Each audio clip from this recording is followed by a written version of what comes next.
Nicolas de Tavernost, l'ancien roi de M6, n'est pas journaliste.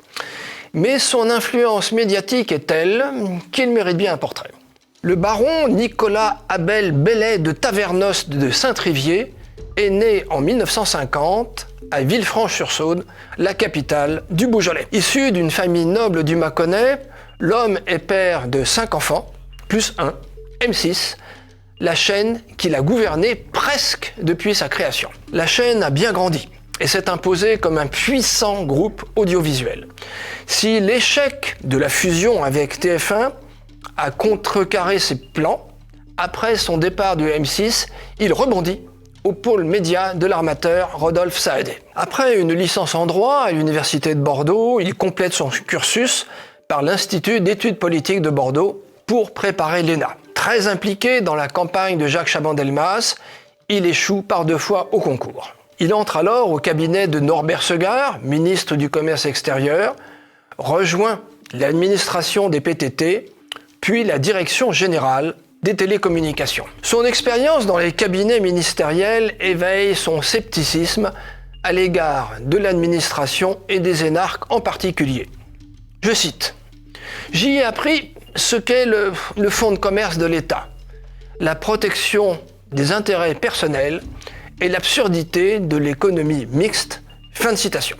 C'est à ce moment qu'il est remarqué par Jérôme Monod qui l'engage à la Lyonnaise des Eaux.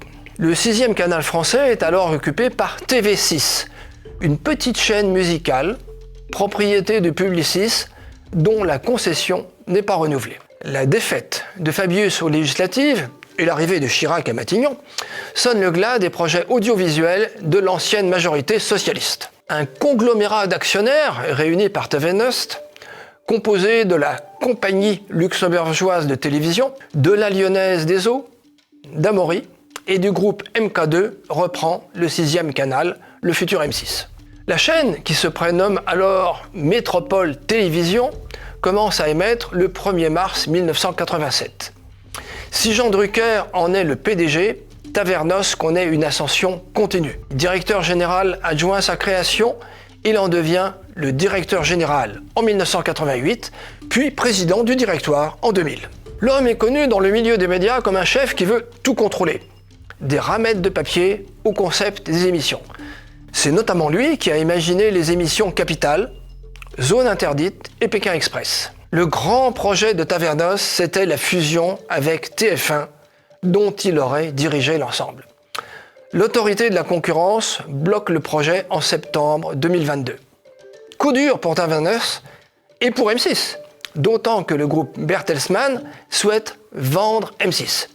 Après quelques hésitations, le groupe allemand renonce et M6 conserve sa fréquence en 2023 malgré une offre concurrente de Xavier Niel. Il est loin, bien loin, le temps où M6 n'était encore que la petite chaîne qui monte, 2e chaîne commerciale du pays, après TF1. Sa part d'audience oscille autour de 8%.